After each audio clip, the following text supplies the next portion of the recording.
우리는 속이는 사람 같으나 진실하고 이름 없는 사람 같으나 유명하고 죽는 사람 같으나 보십시오 살아 있습니다. 징벌을 받는 사람 같으나 죽임을 당하는 데까지 이르지 않고 근심하는 사람 같으나 항상 기뻐하고 가난한 사람 같으나 많은 사람을 부유하게 하고 아무것도 가지지 않은 사람 같으나 모든 것을 가진 사람입니다.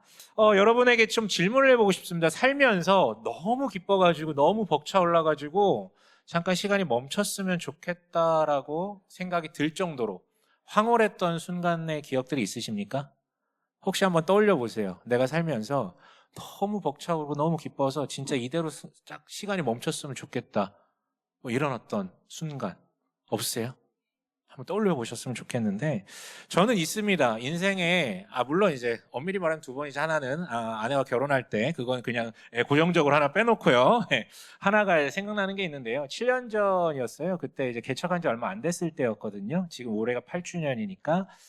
근데 저는 그 전에 한 3년 정도 청년부 사역을 했었습니다. 의미 있고 배운 것도 많고 뭐 하나님 주신 은혜도 분명히 있었지만 그 3년간 사실은 몸과 마음이 많이 힘들었었어요. 그래서 많이 무너진 상태였었거든요. 물론 그것 때문에 내가 개척을 해야겠다라는 결심에 이르게 되기도 했지만 사실 그 피곤함과 여유 없음과 이런 부분들을 충분히 쉬고 나서 그 다음 단계로 가야 됐었는데 그때는 왜 그런지 모르겠어요. 지혜도 없었고요. 왠지 지금 안 하면 안 될 것 같은 조바심도 너무 많이 났기 때문에 청년부 사역을 그만두자마자 좀 급하게 개척을 했던 것 같습니다. 지혜도 모자랐고요. 사실 마음의 여유도 없었지만 개척을 위한 준비도 사실 제대로 안 됐던 상태에서 했던 것 같아요. 그러다 보니까 여러분 준비 안 된 출발은 늘 대가를 치르지 않습니까? 그러다 보니까 사실 뭐 어떤 분들은 개척하고 나서 되게 기뻤다라고 고백하는 목사님들도 계신데 제가 부족해서 그럴 수도 있지만 저에게 전반적인 정서는 뭔가 많이 힘들다 그리고 슬프다였어요. 정반적으로 이제 슬프다라는 정서가 있었던 것이죠. 그러다가 그 다음에 처음으로 이제 휴가 비슷하게 한번 좀 떠난 적이 있습니다. 가족들과 함께 떠났는데요. 좋았죠. 왜냐면 휴식이라는 걸 처음면서 모든 나의 과업과 책임감과 압박감과 이런 부분들부터 벗어나다 보니까 우선 너무 좋더라고요. 너무 좋은데 그 휴가 기간 중간에 이런 일이 있었어요. 해변에 있었거든요. 근데 해변인데 석양이 이렇게 그러니까 노을이 딱 지는데 처음 마주한 뭔가 붉은 보라색 비슷한 색깔이 딱 비치는데 너무 이쁜 거예요. 와, 저런 색깔이 비치는구나. 하면서 그 석양 밑에 아이들과 제 아내가 막 해변을 뛰어다니면서 깔깔대면서 웃는 모습을 제가 보는데 너무 감격스러워가지고 막 너무 뭉클해지면서 너무 황홀하더라고요. 그 순간 저도 모르게 눈물이 나더라고요. 진짜로. 제 인생의 처음이었어요. 그런 장면을 보면서 너무 아름답다, 너무 즐겁다, 너무 기쁘다 하면서 눈물이 막 흐르더라고요. 물론 이제 이렇게 얘기할 때 어떤 분들은 근데 다들 뛰어놀고 계신데 목사님 뭐 하고 계셨습니까? 라고 물을 수 있어요. 저는 그때도 누워 있었어요. 네, 누워가지고 이렇게 보고 있었거든요. 잘 뛰어노네 하면서. 근데 아무튼 이 순간이 너무 황홀하다 보니까 이대로 시간이 멈췄으면 좋겠다라는 생각이 들 정도라고요. 여러분들은 좀 어떠십니까? 살면서 그런 경험이 있으셨습니까? 너무 기뻐가지고 이대로 멈췄으면 좋겠다. 이대로 죽어도 좋겠다라는 생각이 들 정도의 순간이에요. 제가 왜 그걸 질문하냐면 뒤에서도 연관해서 말씀을 드리겠지만 오늘 여러분들과 기쁨에 대해서 나누려고 합니다. 저희는 지금 성령의 열매, 특별히 말해서 관계를 세우는 성령의 열매 시리즈를 나누고 있고요. 그 중에 두 번째 속성인 기쁨에 대해서 나누려고 해요. 첫 번째는 지난주에 나눴죠. 사랑이고요. 혹시나 또 오해할까 말씀드리는데 성령의 열매는 하나입니다. 하나고 거기서 9가지 맛이 난다라고 생각하시면 되는데 갈라디아서 5장 22절이 우리한테 소개하는 두 번째 속성은 바로 기쁨이거든요. 오늘 그 이야기를 해보려고 해요. 구조는 똑같습니다. 첫 번째로는 성경이 말하는 기쁨의 정의가 무엇인지, 두 번째로는 우리가 굉장히 쉽게 속는 기쁨의 모조품에 대해서 좀 말씀을 드리려고 하고요. 세 번째는 그 기쁨이 어떻게 우리의 것이 될 수 있는지, 마지막으로는 우리의 삶에서 어떻게 기쁨을 살릴 수 있게 살 수 있는지에 대한 이야기를 나누려고 합니다. 적용에 대해서요. 첫 번째는 성경이 말하는 기쁨의 정의에 대해서 여러분들과 나누려고 하고요. 이건 굉장히 간단합니다. 왜냐하면 다시 얘기하지만 성령의 열매가 기록된 갈라디아서 5장 22절에 헬라어로 이 기쁨이란 단어는 카라라는 단어로 기록되어 있어요. 모르겠어요. 그 걸그룹 카라가 이거를 차용한 건지 저는 정확하게 이제 검색은 안 해봐서 모르겠는데 아마 그러지 않을까 싶어요. 카라는 기쁨이란 뜻입니다. 근데 이게 어떻게 성경이 말하는 기쁨의 정의가 될 수 있냐고요? 기쁨이 기쁨이다라는 말이 안 되는 말이잖아요. 아닙니다. 왜냐하면 카라와 굉장히 흡사한 단어가 있어요. 뭐냐면 카리스라는 단어인데요. 카리스는 뭐냐면 은혜라는 뜻입니다. 즉 이거를 조합하면 우리가 이해할 수 있겠죠. 아, 성경이 말하는 기쁨이라는 것은 결국 하나님의 은혜를 받은 자가 그로 말미암아 내적으로 고향감이 충만한 상태를 가리켜서 기쁨이라고 얘기하고 있구나라고 우리는 정의할 수 있어요. 비유를 하자면 여러분 웅덩이와 샘물을 기억하시면 될 것 같아요. 이건 마지막에도 제가 다시 한번 언급할 건데요. 웅덩이는 뭡니까? 이렇게 깊게 파놓는 것이죠. 그리고 비가 오면 거기 물이 채워집니다. 근데 비가 안 오면 어떻게 됩니까? 웅덩이는 말라버릴 수밖에 없습니다. 그게 웅덩이의 한계예요. 샘물은 어떻습니까? 샘물은요, 밖에 비가 안 와도 상관없습니다. 왜요? 물이 어디서 나오니까? 밑에서, 자기 안에서 나오기 때문에 샘물은 마르지 않습니다. 바로 성경이 말하는 기쁨의 정의와 세상이 말하는 기쁨의 차이는 바로 웅덩이와 샘물의 차이라고 이해하시면 좋을 것 같아요. 다만 여기까지만 얘기하면 여전히 모호할 수 있기 때문에 제가 조금 더 나아갈게요. 지난주처럼 반대말을 한번 봅시다. 반대말을 명확하게 하면은 원래 우리가 다루려고 하는 이 개념에 대해서 분명하게 정의할 수 있거든요. 그래서 기쁨의 반대말 한번 물어볼게요. 기쁨의 반대말은 무엇입니까, 여러분? 어떤 단어가 떠오르세요, 여러분 머릿속에? 기쁨의 반대말. 슬픔이 떠오르시죠? 만약에 기쁨의 반대말이 슬픔이라고 이해하신다면 여러분들은 기쁘지 않게 될 거예요. 진심입니다. 이제부터 잘 들어보세요. 기쁨의 반대말은 절대 슬픔이 아니에요. 이것과 관련해서 한 CCM 가수의 노래 가사가 너무 좋아가지고 여러분들한테 좀 소개를 해드리고 싶어요. 그 노래 제목은 기쁨, 슬픔, 아름다운 마음.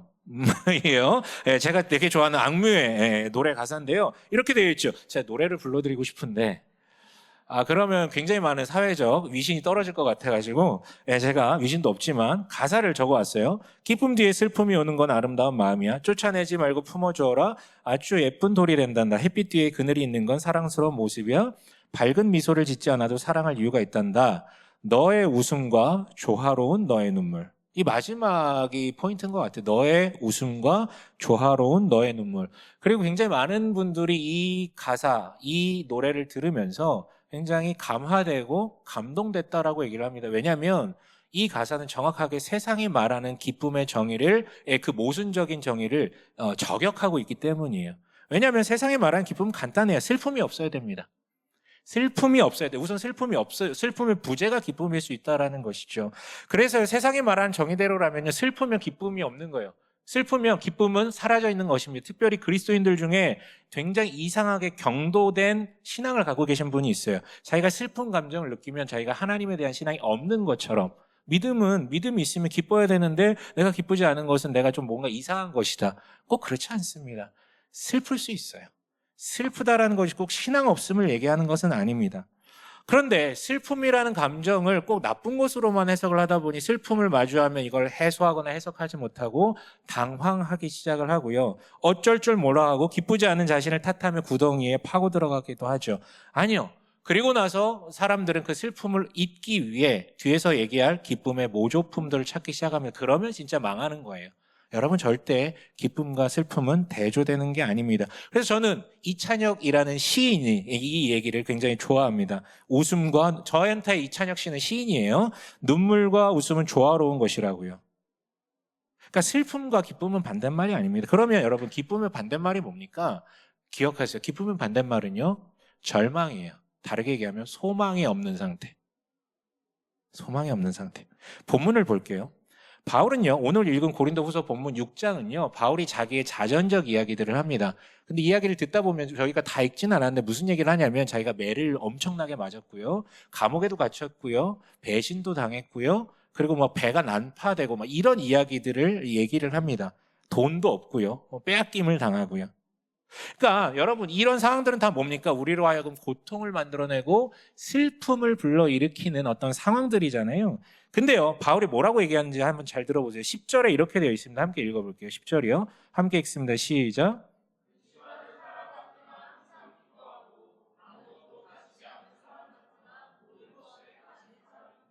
여기 근심하는 사람이라고 번역된 말은요, 정확하게 더 번역하면은 영어로 봐도 그런데요, 슬퍼하는 사람이라는 게 더 정확한 번역입니다. 그런데 뭐라고 합니까? 자기는 슬퍼하는 사람인데 항상 기뻐했다라고 얘기를 해요. 근데 이 문장의 시제가 되게 재밌습니다. 왜냐하면 현재 분사형을 사용하고 있거든요. 시제 표현이 좀 이상하면 제가 설명을 해드릴게요. 바울이 얘기하는 것은요, 슬픔이 끝났더니 기쁨이 찾아왔다 이 얘기를 하는 게 아니고요. 슬픔은 나한테 계속 찾아왔는데 그것에 나는 질르지지 않고 슬픈 중에도 나는 기뻤다라는 얘기를 하는 것입니다. 슬픔이 나를 압도하지 못했다라는 것이죠. 둘은 계속해서 공존해왔는데 기쁨이 늘 슬픔을 압도해서 나는 항상 기뻤던 자라는 것을 표현하고 있는 것이죠. 어떻게 이게 가능할까요? 바울은요, 그 비밀을 이어서 이렇게 선포하죠. 뭐라고 되어 있냐면 아무것도 없는 자 같으나 모든 것을 가진 자로다. 네, 설명해 드릴게요. 바울은요, 세상 사람들 눈에 보면 아무것도 가진 게 없는 자였으면 실제 그렇죠. 돈도 없고요. 맨날 떠돌아다니고요. 맨날 매 맞고요. 맨날 배신당하고요. 맨날 이별을 경험합니다. 슬픈 자죠. 아무것도 없는 자죠.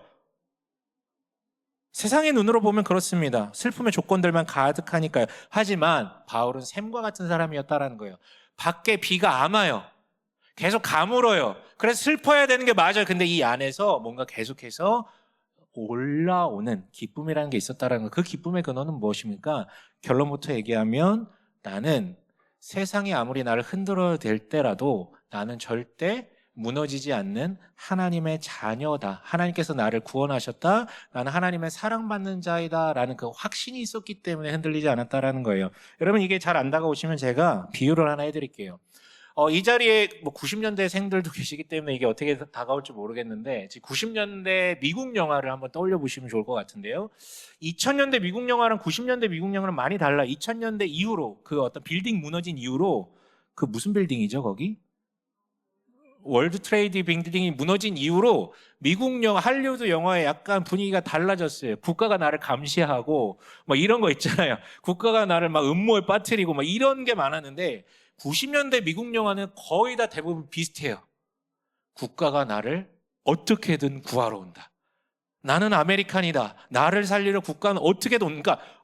외국에서 살다가 고립되거나 어디 잡혀가거나 아니면 작전을 수행하다가 어디 감옥에 갇히게 되거나 그러면 이 사람들은요 소망이 있어요. 왜냐하면 국가는 나를 절대 외면하지 않을 것이다라는 소망. 그래서 사람들이 묻습니다. 넌 누구냐? 그럼 자기 이름을 밝히지 않아요. I'm American 하고 소리쳐요. 여러분 나 옛날 영화 한번 보십시오. 계속 나는 아메리칸, 나는 미국인이다, 나는 미국인이다 라고 소리쳐요. 왜냐하면 그게 자기의 정체성이기 때문이죠. 나는 여기가 끝이 아니야. 내 눈에 보이는 건 여긴 감옥이고 고립된 것 같지만 국가는 나를 버리지 않아. 그래서 나는 내 삶은 나중에 달라질 거야 라는 소망이 있기 때문에 거기서도 기쁨을 잃지 않을 수 있었던 것이죠.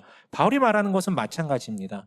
오늘 나에게 찾아온 슬플 일들은 분명히 인정합니다. 바울도 슬펐어요. 배신당하면 슬퍼요. 헤어지면 슬픕니다. 배고프면 슬퍼요. 배가 난파당하면 슬픕니다. 고통스러워요. 몸이 아프면 슬퍼요. 다 똑같습니다. 사람 사는 거 다 똑같아요. 하지만 그 슬픔이 나를 받아주신 하나님이 주신 정체성을 넘길 정도로 슬프진 않다라는 것이죠. 그리고 선하신 하나님이 반드시 내 인생에 일하실 것을 알기 때문에 그 정도로 무너지지 않는다라는 거예요. 이게 여러분 복음의 역설이죠. 그래서 J.D. 그리어라는 목회자는 복음 본색이라는 책에서 이렇게 얘기합니다. 뭐라고 얘기하냐면요.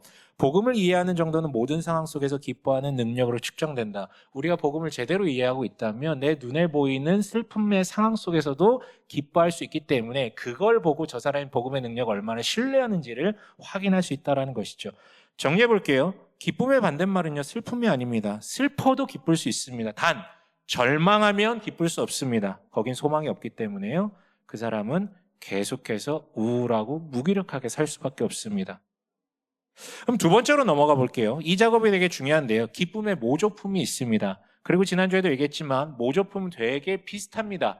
그러다 보니까 사람들은요, 진퉁을 찾지 않고 이 짝퉁에 만족합니다. 그리고 그 짝퉁도요, 좋은 것을 줍니다. 문제는 거기에 멈춰버리면 더 나은 것을 얻지 못하는 것을 넘어서 원래 얻을 수 있었던 그 참된 사랑이나 기쁨도 얻지 못하는 뭐라 그래야 될까요?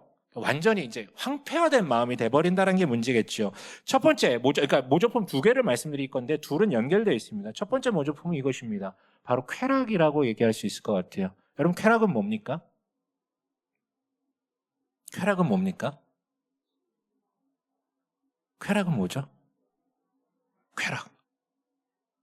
쾌락은 간단합니다. 오 감각을 통해서 내가 지금 감각함으로 말미암아 느끼는 되게 기분 좋음.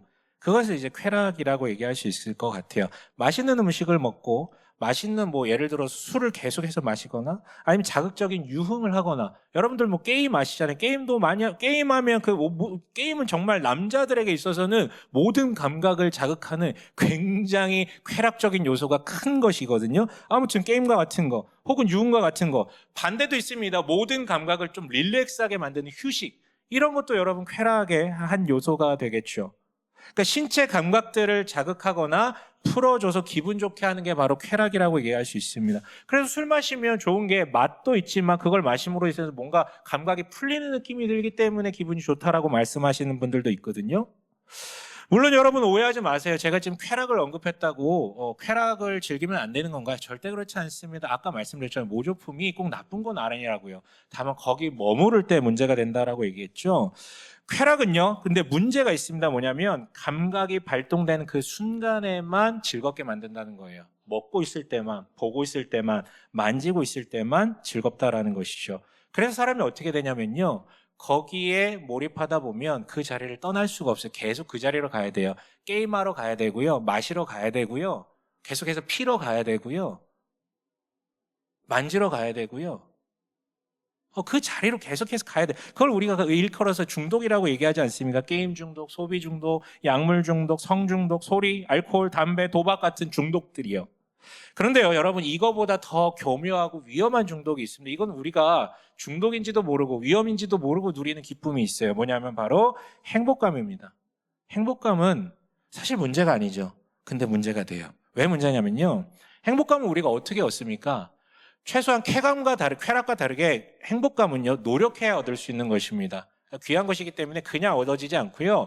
쾌락은 돈으로 살 수 있지만 행복감은 노력을 해야 얻을 수 있습니다. 노력을 통해서 무언가를 내가 기대한 것을 성취해내면 행복감이 느껴지죠. 또한 내가 노력하는 가운데 누군가에게 인정을 받으면 그렇게 기분이 좋습니다. 내가 노력하는 가운데 내가 안정감을 누릴 수 있을 만한 요소를 구축하면 그렇게 행복하고요. 더 나아가서 내 계획대로, 특히나 여기 제2형의 사람들, 계획대로 탁탁탁탁 하면 그 쾌감이 이루 말할 수가 없어요. 와! 이러면서 막 기분이 막 째지죠. 내 시간표대로 딱딱딱딱 하면요. 그리고 그 노력의 크기가 클수록 행복감은 훨씬 더 커질 수밖에 없습니다. 그래서 여러분 행복감은 쾌감과 좀 달라요. 아까도 얘기했지만 쾌락은요, 노력이 필요 없고 돈만 있으면 돼요. 하지만 행복감은 얻기 위해서는 노력이 필요합니다. 그래서 이제 쾌락은요, 감각하는 그 순간만 그 자리만 떠나면 휘발되지만 그래도 행복감은요, 이 감정이 꽤나 오래 지속됩니다. 굉장히 다른 것 같아요. 하지만 여러분, 사실 쾌락과 행복감은요, 거의 비슷합니다. 왜냐면요, 행복감 역시도 이 내면에서 샘솟아 나오는 그 샘물과 같은 것이 아니라 외적 조건에 의해서 내가 무언가를 얻음으로 인하여서 얻어지는 것이기 때문에요. 쾌락과 행복감은 비슷해요. 그래서요, 행복감도요, 결국에 시간의 차이일 뿐 결론은 다 사라질 수밖에 없습니다. 감정이잖아요. 감정 시간 지나면 사라져요. 특히나 슬픔과 같은 것들이 나한테 찾아왔을 때 행복했던 기억이 바로 사라지죠. 어제 나는 하하호 웃으면서 나 너무 행복했어도 오늘 갑자기 슬픈 일이 다가오면 다 까먹어요. 다 날아가요. 다 날아갑니다. 그리고 쾌락만큼은 아니지만 행복감도 중독을 만들어냅니다. 실제 그렇지 않습니까? 여러분 이 자리에도 우리 되게 많습니다. 누군가의 인정을 받고 싶어가지고 열심히 사는 사람들 얼마나 많은지 모르겠어요. 누군가의 인정을 받고 싶어서. 그렇게 따지면 여러분 슬픔의 반대말은 기쁨이 아니라고 했죠. 슬픔의 반대말이 바로 이 쾌락과 행복감이에요. 슬픔과 이것들은 이 모조품들은 같이 있을 수 없어요. 슬픔이 찾아오면 어제 행복했어도 오늘 불행해집니다. 슬픔이 찾아오면 방금 10분 전에 쾌감을 느꼈어도 슬픔이 찾아옵니다. 그런데 만약에 우리가 쾌락과 행복감이라는 이 기쁨의 모조품을 기쁨이라고 굳게 믿는다면 어떻게 될까요? 다음 수순은 정해져 있죠. 쾌락과 행복감은 우리에게 계속해서 재물을 요구합니다. 너 나한테 공물을 바쳐야지 내가 지난번에 줬던 그 정도 기쁜 좋음을 너한테 줄 거야 라고요. 여러분 잘 생각해 보세요. 여기 차 있으신 분들, 특히 남성분들 첫 차 살 때 기분 더럽게 좋거든요. 저도 그랬어요. 첫 차 살 때 제가 웬만하면 기분이 막 째지고 그런 일이 별로 없는 사람인데 첫 차 살 때 기분이 그렇게 좋더라고요. 하지만 여러분, 만약에 제가 첫 차가 아반떼로 기억을 해요. 수동 아반떼였거든요. 근데 만약에 오늘 누군가가 그 아반떼를 새 걸로 만들어가지고 완전히 광나게 만들어가지고 저한테 다시 가져오면서 이 차를 한번 타보세요. 그러면 저는 기분이 좋을까요? 안 좋을까요? 별로 그렇게 좋지 않을 것 같습니다. 또한 여러분 잘 한번 생각해 보십시오. 처음 준비해서 노력해가지고 취직하려고 했을 때 내가 저기만 들어가면 되게 행복할 것 같다라는 어떤 그런 생각을 하지만 여러분 지금 와서 여러분이 들어갔던 첫 직장에 다시 여러분 입사시킨다면 여러분 행복하실 것 같습니까? 기분 좋으실 것 같습니까? 절대 그렇지 않죠. 여러분 이런 것과 같습니다. 쾌락과 행복감을 기쁨이라고 착각한다면 여러분은 마약 중독에 걸린 것과 동일한 현상이 드러날 것입니다. 여러분 마약 중독 때문에 어떤 일이 일어납니까? 더 센 마약을 찾게 되죠. 근데 여러분 마약 중독자들을요 되게 쾌락을 느끼고 행복감을 느껴요. 단 마약할 때만. 그리고 문제는요 마약할 때 이외의 모든 시간을 페인처럼 살아가게 됩니다. 어떤 것도 맛있지 않고요. 어떤 것도 즐겁지 않고요. 아무리 좋은 여행지에 가도 즐겁지 않아요. 마약 중독자들은 그렇습니다. 일상이 완전 무너져요. 무엇도 기쁘지 않아요. 근데 만약에 우리가 쾌락이나 행복감을 진짜 기쁨이라고 여기게 된다면 우린 마약 중독자의 멘탈리티와 비슷하게 됩니다. 계속해서 그걸 찾게 돼요. 어쩌다가 되게 기쁜 걸 마주하게 되잖아요. 뭐 예를 들어서 여러분들 대부분 젊은 사람들이 누리고 있는 부분인데 여행 가면 되게 기쁩니다. 그렇죠? 일탈이래. 일상을 벗어나서 막 책임감을 벗어나 가지고 여행 가면 너무 기쁘잖아요. 그래서 기쁘고 그거에 중독된 거예요. 그날만 기다리는 거예요. 여행 티켓 끊고 그날만 바라보면서 사는 거죠. 제가 지금 여행 가는 것에 대해서 뭐라 그러지 않습니다. 여러분 잘 즐기셔야 돼요.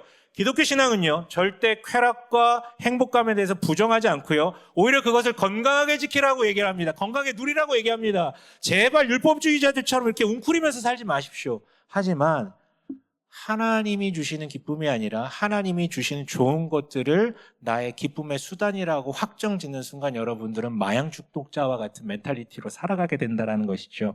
근데 여기서 끝나지 않습니다. 그래서 그 사람은요, 기쁨 불구자가 되거든요. 마약 중독자처럼. 근데 여기 끝나지 않아요. 문제는 그 다음에 있습니다. 여러분이 만약에 그렇게 살잖아요. 여러분의 이웃을 굉장히 슬프게 만들 것입니다. 잘 들어보세요.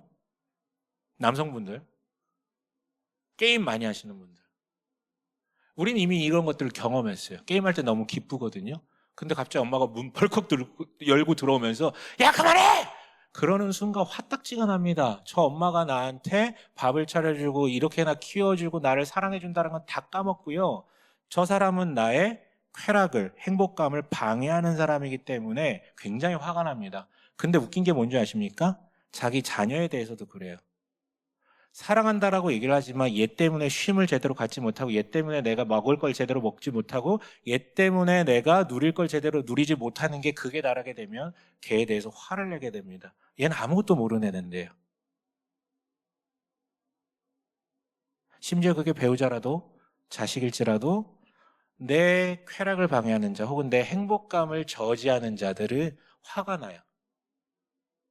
나는 대단한 성취를 해야 되는데 배우자가 계속해서 뭐 끌어내리는 것 같다면 내 자식들이 계속 방해가 되는 것 같다면 그 가족들에 대해서도 화가 난다니까요.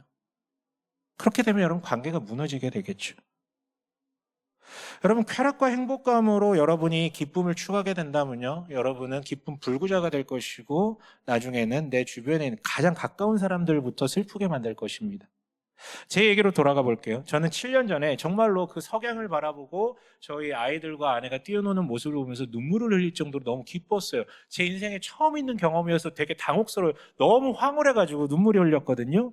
아마도 그 맥락이 있기 때문에 그 전에 삶이 너무 피폐했기 때문에 모든 것을 떠난 그 자유함, 해방감도 있었고 눈으로 막 그 미감이 너무 이쁘게 그려지고 있고 내가 사랑하는 사람들이 기뻐하는 모습을 보면서 기뻤겠죠. 그래서 시간이 멈췄으면 좋겠고 멈춘 것 같은 그 순간 계속 이 시간이 지속됐으면 좋겠다라는 생각이 들었어요.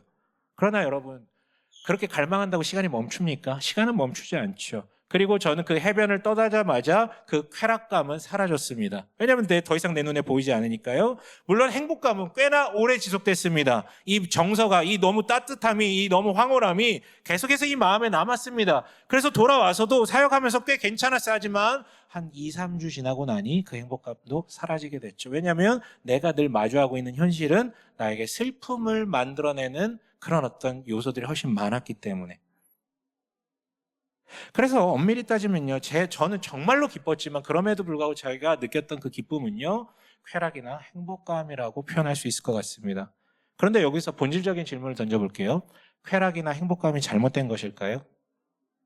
나쁜 겁니까? 나쁜 걸까요?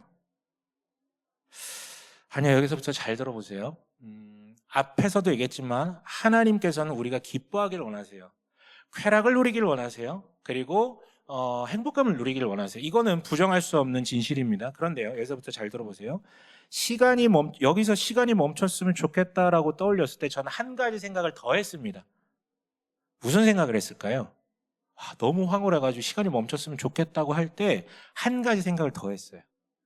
그 생각이 뭘까요? 그 생각이 뭐냐면 하나님 나라는 어떤 곳일까?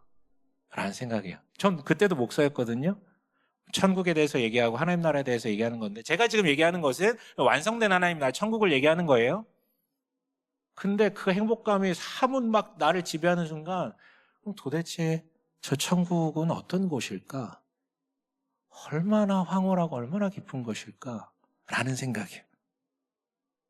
물론 제가 목사라서 그렇게 연상했다라고 여러분들은 생각하실 수도 있는데요. 아니요. 여러분 이거는 신앙이 없는 분들도 이런 생각을 종종 하곤 합니다. 제가 대표적인 사람의 얘기를 들어볼게요. C.S. 루이스라는 분인데요. 여러분은 C.S. 루이스를 아실 겁니다. 철학자이자 변제학자이자 문학가인데요. 근데 이 사람이 원래부터 그리스도인이 아니었어요. 원래는 완고한 무신론자였어요. 그리스도 교회에 대해서 적대적인 사람이었다라는 것이죠. 근데 이 사람이요. 회심을 하게 됐는데 회심하면서 자기의 회심기를 쭉 어렸을 때부터 자기 인생을 쭉 반추하면서 예기치 못한 기쁨이라는 책을 남겼는데요. 그 책에요.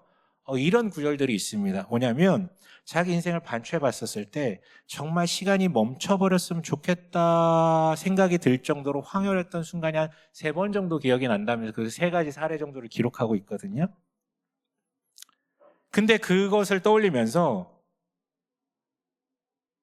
그런 말도 안 되는 행복과 황홀한 행복감을 경험했기 때문에 나는 그때부터 이게 지속되고 오히려 이거보다 더 큰 어떤 무언가가 있지 않을까라는 상상을 하면서 살게 되었다라는 거예요.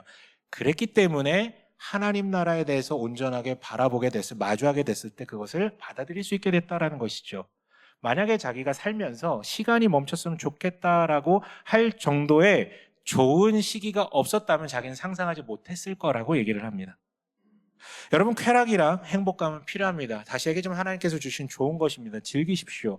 그러나 그 쾌락이나 행복감은요, 이것을 따라 저쪽으로 계속하면 이것보다 훨씬 더 좋은 게 기다리고 있다라는 이정표로서 표지판으로서 작용할 때 우리는 누리는 것입니다. 근데 만약에 거기 머물러 버린다면 그것은 우리를 중독으로 이끌고요. 우리의 진정한 기쁨을 빼앗아 버리는 아주 안 좋은 우상이 되어버리는 것이죠. 그런데 안타깝게도요. C.S. 루이스는요. 영광의 무게라는 책에서 많은 사람들이 그 이정표를 보고 하나님 나라를 따라가는 것이 아니라 이정표 아래 머물러 산다라고 얘기하면서 안타깝게도 이렇게 표현을 합니다. 이건 제가 한두 번 언급한 적이 있는 구절인데요. 제가 다시 읽어드릴게요. 주님은 우리의 열망이 너무 강하다고 생각하시기보다 너무 약하다고 생각하십니다. 이건 맞는 말입니다. 그러니까 우리는 더 행복하길 기대해야 되는데 고작 그거에 머무르려고 하는 게 문제라는 거예요. 우리의 갈망이 적어서가 문제가 아니라 그러니까 많아서가 문제가 아니라 행복하고자 하는 그 갈망이 적어서 문제라는 것이죠. 무한한 기쁨이 우리에게 제공되고 있음에도 우리는 술과 섹스와 야망에 매여 빈둥거리는 유약한 피조물들입니다. 이는 마치 바닷가에서 휴가를 보내라는 제안이 무엇을 의미하는지 상상조차 하지 못해 슬럼가에서 진흙파이를 만들며 놀고 싶어하는 철없는 아이와 같습니다. 우리는 너무나 쉽게 만족해버립니다. 네, 그러니까 만족해버린다는 그러니까 사람들이 그 이정표를 따라가는 것이 아니라 그 이정표에 눌러 앉아버려 진정한 기쁨을 얻지 못하는 것에 대한 한탄을 하고 있는 것이죠. 3번째로 넘어가세요. 모조품을 벗어나 그렇다면 진정한 기쁨은 어떻게 우리의 것이 될 수 있습니까? 여러분 이건 아까 제가 이미 언급한 것을 떠올려 보셨으면 좋겠어요. 그 헐리우드 영화들이요. 90년대 미국인들의 정서. 90년대를 살던 미국인들은요, 내가 아메리칸이라는 것에 대한 자부심을 갖고 있었고요. 외국에 나가가지고 굉장히 어려운 상황에 처할지라도 국가가 나를 반드시 구해줄 것이다라는 믿음 가운데 자긍심과 소망을 가지고 살았습니다. 마찬가지입니다. 만약에 우리가 하나님이 말씀하신 그 기쁨이 내 것이 되기 위해서는 간단합니다. 결론부터 얘기한다면 하나님께서 이미 나를 하나님 나라의 백성을 삼아주셨다라는 그 믿음이, 내가 뭐 사람들한테 인정을 받거나 내가 사람들에게 뭔가 대단한 성취를 하거나 이런 걸 하지 않더라도, 내가 대단하지 않더라도 하나님이 이런 나를 온전히 받아주셨다. 그래서 나는 하나님 나라의 백성이 이미 되었다. 다르게 표현하면 내가 구원의 확신이 강하면 강할수록 나는 그 소망을 잃지 않고 기쁨을 유지할 수 있다는 것이죠. 그런데 여러분, 이 답이 어떻게 들리십니까? 이 답이요, 불편하게 들리시는 분들이 두 종류가 있을 수 있어요. 첫 번째는 아까 저의 논리를 따라가시려면 여러분 삶에서도 한 번쯤 눈물을 흘릴 정도로 기뻐 본 적이 있으셔야 돼요. 한 번쯤은. 근데 그런 경험이 없다면 상상이 안 되겠죠. 그래서 오히려 가끔은 보면은 쾌락에 되게 많이 젖었던 분들, 행복감을 위해서 굉장히 노력하면서 사셨던 분이 이 논리를 잘 따라옵니다. 아, 그럼 그 다음에 더 거대한 게 있다라는 거야? 라고 하면서요. 혹은 이런 문제가 있을 수도 있어요. 저 같은 사람들. 저는 그래도 다행히 45년 동안 단 한 번 눈물을 흘릴 정도의 황홀함을 경험하긴 했는데 이것도 문제죠. 왜냐하면 저는 행복의 역치가 되게 높은 사람이에요. 이게 무슨 말이냐면 어떤 사람은요, 알사탕 하나만 먹어도 되게 행복해 하시는 분들이 있어요. 맛있는 거 먹을 때 행복감 크게 느끼시는 분들이 있죠. 이분들의 행복의 역치가 낮은 거예요. 되게 자주 느껴요, 행복감을. 근데 저는요, 진짜 죄송하지만 진짜 미안한 건 아니죠. 미안할 필요가 없죠, 여러분들한테. 나한테 미안한 거. 저는요, 웬만하면 기쁨을 잘 못 느낍니다. 진짜 대단한 게 아닌 이상은 기쁨을 잘 못 느껴요. 성취도 그냥 성취 아니고 진짜 막 100점? 전교 1등 이런 것 정도 해야 기쁨을 느끼는 사람이에요. 저는 행복의 역치가 너무 높아요. 그래서 아내하고도 얘기했는데, 저의 아내는요, 나쁜 일 있지 않은 이상 웃고 다니는 사람이고요. 저는요, 정말 기쁜 일 있지 않은 이상 웃지 않는 사람이에요. 저는 그런 사람이에요. 그래서 이런 사람은 사실 이 논리를 따라가기가 좀 쉽지 않아요. 그리고 또 어떤 사람들이 이 논리를 따라오기 어렵냐면 초신자분들. 믿음의 단단함이 약하신 분들은 좀 어려워요. 왜냐하면 바울이 얘기한 이거 있잖아요.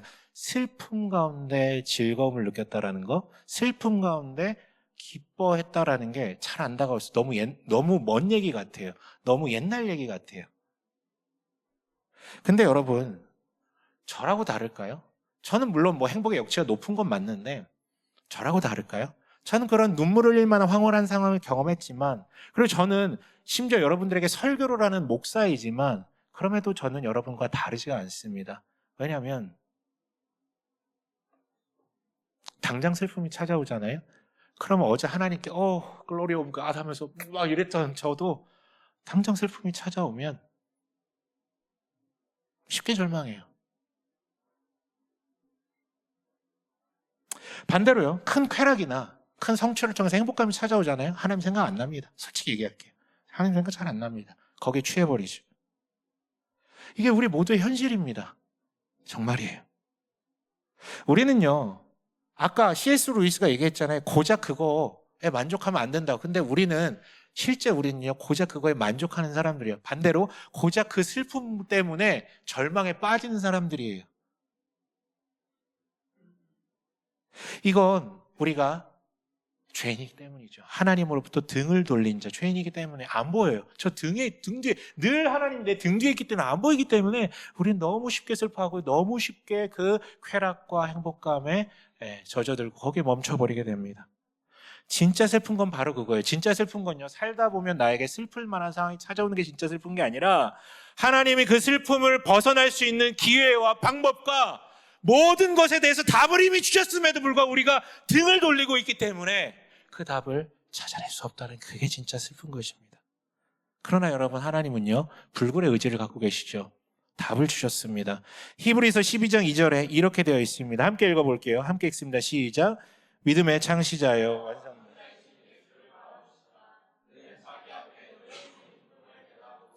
부끄러움을 마음에 두지 않으시고 십자가를 참으셨습니다. 여러분, 이게 답입니다. 믿음의 창시자의 완성자인 예수를 바라봅시다. 이게 왜 답이냐고요? 잘 들어보세요. 복음서를 여러분 읽어보시면 예수께서 웃으셨다라는 장면이 있을까요? 없을까요? 성경 많이 읽으시잖아요. 네. 여기에 대해서는 답을 잘 못하시겠습니까? 여러분, 복음서를 보다 보면 예수님께서 웃으셨다 이런 장면이 등장할까요? 안 등장할까요? 여러분들의 기억이 맞아요. 뭐 읽었든 안 읽었든 아무튼 여러분들의 기억이 맞아요. 웃으셨다라는 장면이 간접적으로 딱 한 번밖에 등장하지 않습니다. 예수께서 기뻐하셨다 이런 게 등장하지 않아요. 대부분 어떤 장면이 등장하냐면 예수께서 슬퍼하셨더라, 비통해 하셨더라, 우셨더라. 왜요? 예수가 마주한 사람들의 현실이 다 무너져서 기쁨이 없기 때문에 그걸 보면서 괴로워하셨다는 거예요. 그런데 여러분, 슬픈 일이 그렇게 많은데 예수께서 슬픔에 잠기셨을까요? 그렇진 않습니다. 그는 기쁨이 기저 있었어요. 왜냐하면 자기가 오늘 여기 왜 왔는지, 하나님께서 이 선한 일을 위해서 이 땅에 나를 보내셨다라는 걸 너무 잘 알고 있기 때문에, 그리고 늘 하나님이 나와 동행하신다라는 걸 너무 잘 알고 있었기 때문에 자기는 누구에게 증명받지 않아도 하나님의 아들이라는 것을 자각하고 확신하고 있었기 때문에 세상 슬픈 일들이 그렇게만 많이 찾아올지라도 그 기저의 기쁨이 사라지진 않았다라는 것이죠. 슬퍼했지만 기쁨이 사라지진 않았습니다. 그리고 자신 주변에 있는 이들의 기쁨을 되찾아 주셨죠. 아픈 자들, 약한 자들, 무너진 자들, 귀신 들린 자들을 기쁘게 해주셨습니다. 근데 여러분, 이게 끝이 아닙니다. 그분은요, 정말 믿음을 창시하시고 완성하신 분이 맞습니다. 그러니까 기쁨을 잃지 않았겠죠. 그런데 여기 그치는 게 아니라요, 어디까지 가셨냐면요, 뒤에 나오잖아요. 십자가를 참으셨습니다 라고요. 왜 그는 십자가를 참으셨을까요? 여러분, 이 표현 주목하세요. 십자가에 달려 돌아가셨습니다가 아니라 히브리서 기자는 뭐라고 얘기해요? 십자가를 참으셨다고요.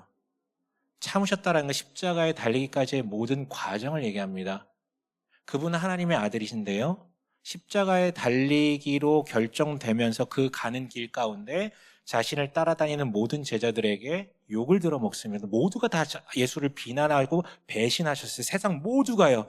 얼마나 비참하고 얼마나 절망적입니까? 십자가에 달려서 어떻게 되십니까? 육체가 어마어마한 고통을 당하시죠. 얼마나 비참하고 얼마나 절망적입니까? 근데 가장 절망적인 건 뭡니까? 계속해서 내가 너의 아버지다, 내가 너와 함께한다라는 아버지의 음성이 더 이상 들리지 않습니다. 어찌하여 나를 버리시나이까라고 외칠 때 하나님께서는요, 응답하지 않으십니다. 가장 큰 절망이죠. 근데 왜 그 십자가를 참으십니까?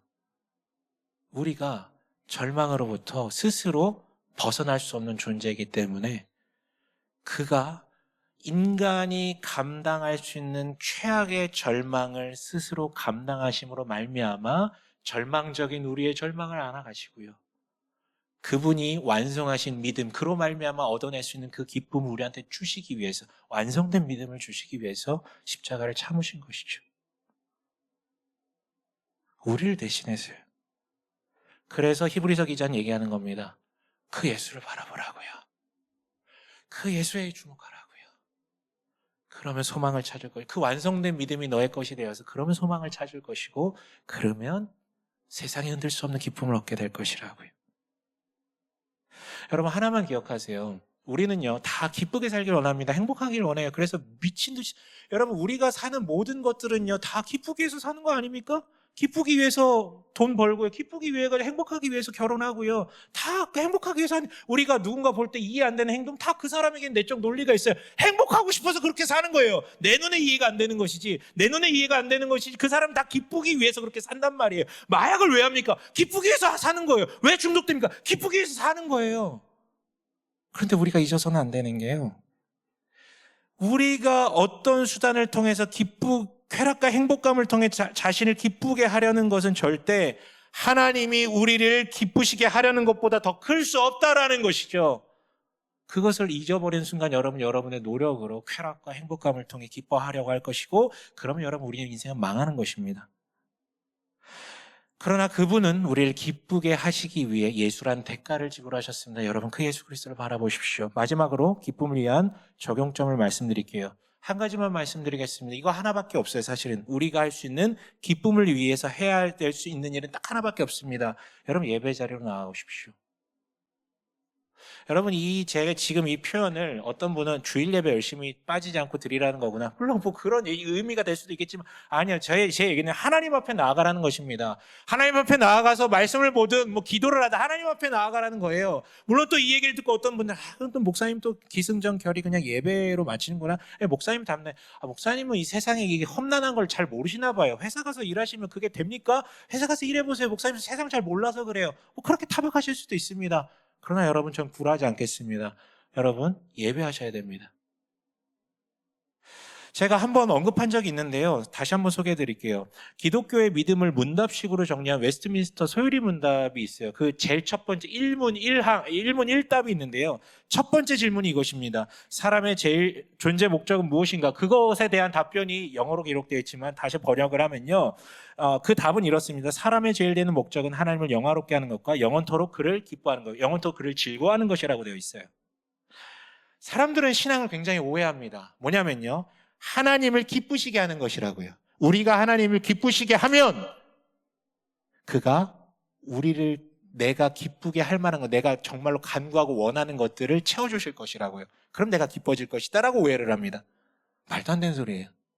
말도 안 되는 소리예요. 맨날 얘기했잖아요. 하나님은 우리가 원하는 것, 내가 왜 그걸 원합니까? 저거 얻으면 기쁠 것 같으니까 원하잖아요. 근데 하나님은요, 우리가 원하는 것이 아니라 필요한 것을 주시는 분이에요. 왜냐하면 그 필요한 게 있어야 진정으로 기뻐질 수 있기 때문에. 여러분 오해하지 마세요. 제가 다시 설명해 드릴게요. 하나님을 기쁘시게 하는 게 아니라 그냥 하나님을 기뻐하는 거라고 되어 있죠. 이거에 대한 가장 좋은 비유는요, 여러분 어린아이들을 바라보는 것입니다. 저 방에도 어린아이들 있잖아요. 되게 어린 아이들. 저 아이들은요, 자기를 가장 기쁘게 하는 게 뭘까요? 많은 장난감일까요? 맛있는 음식일까요? 아니요. 저 어린 아이들을 가장 기쁘게 하는 건 엄마입니다. 그래서요, 어린이집 가고 유치원 가면요, 애들 되게 잘 놀아요. 엄마들 생각보다 훨씬 더 잘 놀아요. 걱정 안 해도 돼요. 다 잘해요. 근데 아무리 거기서 깔깔대고 놀더라도 누구누구야 하면서 엄마가 찾아오면 그 순간 엄마를 바라보고요, 해맑게 웃으면서 엄마를 향해 뛰쳐나가죠.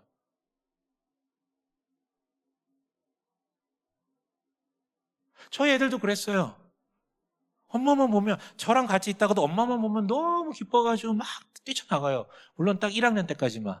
지금은 안 그러더라고요. 지금은 엄마 오면 좀 싫어하더라고요. 왜냐면 잔소리 너무 많이 하니까 요즘에는 저렇게 기뻐하지 않는 것 같아. 오히려 저랑 있는 걸 기뻐하더라고요. 왜냐면 저는 잔소리 그렇게 많이 안 하고 밥도 안 해주거든요. 왜 안 해주냐면 그냥 쟤네 먹고 싶은 거 사줘요, 그냥. 그러니까 너무 좋아하는 것 같아, 저랑 있는 거를. 아무튼, 여러분, 딱 그거예요.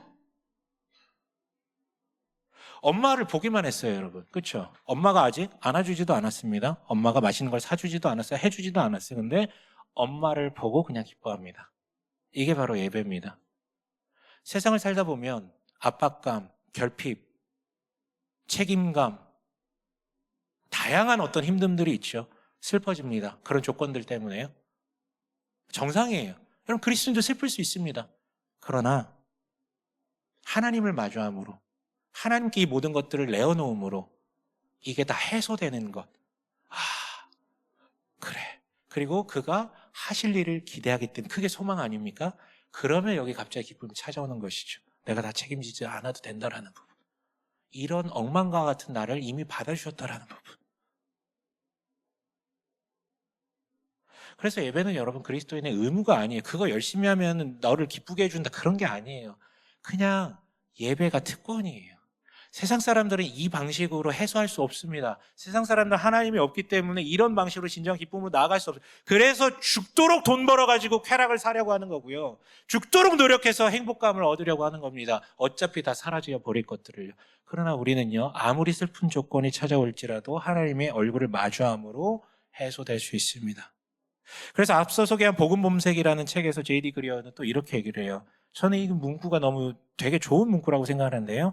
하나님 자체가 보상이 될 때 기독교는 황홀한 것이 된다. 근데 여러분이 만약에 오해해서 하나님이 주시는 것이 보상이 될 때라고 이해하시면요, 기독교는 지옥이 됩니다. 온갖 의무의 짬뽕이기 때문에. 만약에 여러분이 하나님으로 말미암아, 하나님을 예배함으로 말미암아 해소될 수 있는, 기쁨을 되돌릴 수 있는 그런 것을 누릴 수 있다면 여러분 이웃과의 관계도 전혀 달라지게 될 것입니다. 왜냐면요, 더 이상 나의 기쁨은 저 사람이 나에게 어떻게 하는지에 따라 달려있지 않기 때문이죠. 이 안에서 샘 쏟아져 나오는 그 시각으로 상대방을 바라보기 때문입니다. 아까 얘기했잖아요. 웅덩이와 샘의 비유를 잊지 마세요. 웅덩이는요, 비가 안 오면 여기 저수지가 말라버리기 때문에 되게 말라버려요. 그럼 세상은 어떻게 합니까? 옆에 웅덩이를 무너뜨려가지고 거기 있는 물을 빼오는 거예요. 그게 세상의 기쁨을 차지하는 방식입니다. 그러면 여러분 어떻게 됩니까? 다 같이 죽는 거죠. 다 같이 말라버리고요. 근데 샘은 어떻습니까? 평소에는 잘 모릅니다. 평소에는 아무것도 아닌 사람 같아요. 아무것도 안 가진 사람 같아요. 근데 모두가 가물었을 때 이 사람은 샘이 계속해서 새어서 솜솟아 나오기 때문에 그 가물 때 주변 땅을 적시게 만드는 것이죠. 그렇다면 이 사람은요, 주변 사람이 슬퍼할 때 같이 슬퍼할 수 있습니다. 충분히 같이 슬퍼하지만 그 슬픔이 나를 지배하지는 않기 때문에요. 동시에 옆 사람이 기뻐할 때 기뻐할 수 있습니다. 왜냐하면 저 사람의 기쁨이 나의 불행이 되는 게 아니거든요. 근데 세상 정말 많지 않습니까? 저 사람이 잘 되면 그 꼬라지를 못 보는 사람들이 많습니다. 저 역시 그런 사람 중에 하나일 수 있어요. 저 사람이 칭찬받으면 그냥 저 사람을 칭찬한 건데 그 옆에 있는 내가 그럼 난 별로인 건가? 이러면서 막 자격지심 갖고요. 근데 정말 이 안에서 샘이 올라 나온다면 우리는 기뻐하는 사람들과 기뻐할 수 있습니다. 그리고 사실 하나님이 그런 식으로 기쁨을 채우십니다. 하나님은 어떻게 기쁨을 채우시냐고요? 우리가 하나님의 자녀인 우리가 기뻐하는 모습을 보면서 기뻐하시죠. 우리도 똑같습니다. 성령이 이 안에서 열매를 맺으면 타인을 기쁘게 하기 위한 삶을 살아가죠. 그리고 그가 기뻐하는 것을 보고 기뻐하게 됩니다. 그것이 기독교가 얘기하는 기쁨입니다. 부디 이 기쁨의 열매의 속성이 우리 가운데 풍성히 열려서 기쁨의 사람 되시길 주님의 이름으로 간절히 축원합니다. 아멘.